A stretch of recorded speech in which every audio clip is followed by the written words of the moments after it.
વિસાવદર તાલુકાના બરડિયા ગામમાં એક વિનય મંદિર નામની શાળા આવેલી છે। ત્યાં 12 થી 15 ગામના વિદ્યાર્થીઓ છે તે પોતાનું ભાડું ખર્ચીને ત્યાં આવી રહ્યા હતા, જેમાં એક સેવાભાવી ટ્રસ્ટ અને ધારાસભ્ય ગોપાલ ઇટાલિયાના સાથ સહકારથી હવે આ ગામડાઓમાંથી અભ્યાસ કરવા આવતા વિદ્યાર્થીઓ છે તેમને એક નવી બસની સુવિધા મળી છે અને આ બસ નિઃશુલ્ક કામગીરી કરશે, એટલે ખૂબ જ મોટી રાહત તેમના ત્યાંના ગામડાના લોકો માટે માનવામાં આવી રહી છે।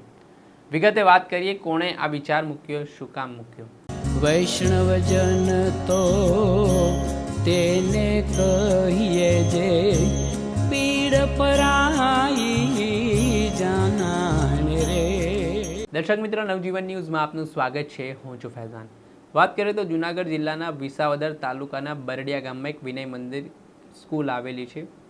ત્યારે સ્કૂલમાં અલગ અલગ ગામડાઓમાંથી વિદ્યાર્થીઓ અભ્યાસ કરવા માટે આવતા હોય છે।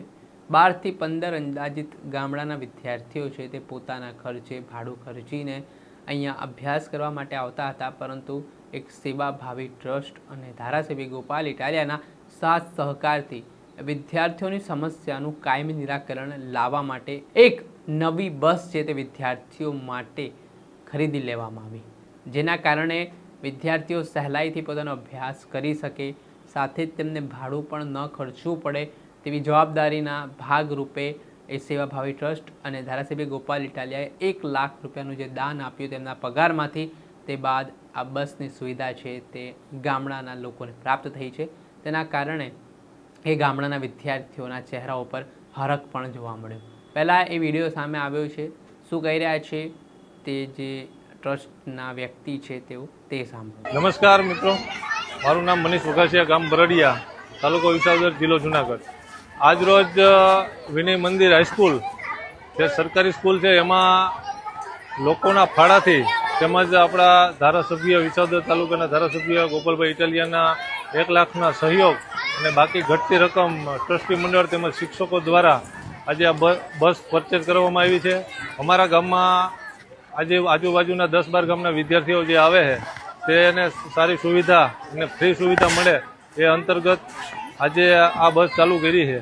તો આ બસ ચાલુ થઈ ગયા પછી, બસ આવી ગયા પછી એની અમને સરકારી ગ્રાન્ટમાંથી એનું જે મેન્ટેનન્સ ભાડું પણ તાત્કાલિક તંત્ર દ્વારા મંજૂર કરી દેવામાં આવ્યું છે, જેથી હવેથી આ બધા બાળકો જે 10-12 ગામના વિદ્યાર્થીઓ આવે છે તેને તદ્દન ફ્રી ટ્રાન્સપોર્ટેશનની સુવિધા મળશે।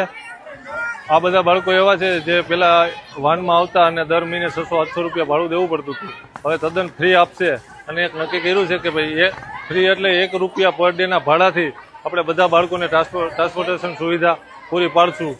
મજા આવે છે ને બધાને? હાલો હાલો બેહો બેહો, નીકળવું છે ને? આ બસ સવારે બાળકોને તેડવા આજુબાજુના ગામમાં જશે અને વિનય મંદિર બરડિયા હાઈસ્કૂલની આ બસ હવે તમને રોડ ઉપર દોડતી જોવા મળશે અને કાયમી માટે સ્કૂલ પ્રગતિ કરતી રહે એવો અમારો સતત પ્રયત્ન રહેશે। ખૂબ ખૂબ આભાર।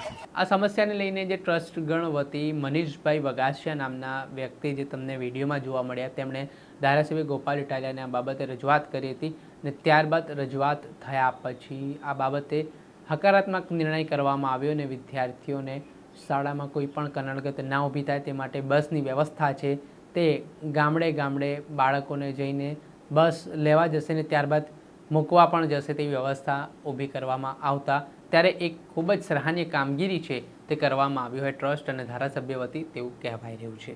દર્શક મિત્ર, આવા જ અવનવા વિડીયો સાથે આપને માહિતગાર કરતા રહીશું, એટલે તમારી નવજીવન ન્યૂઝ જોતા રહો, લાઈક કરો, શેર કરો।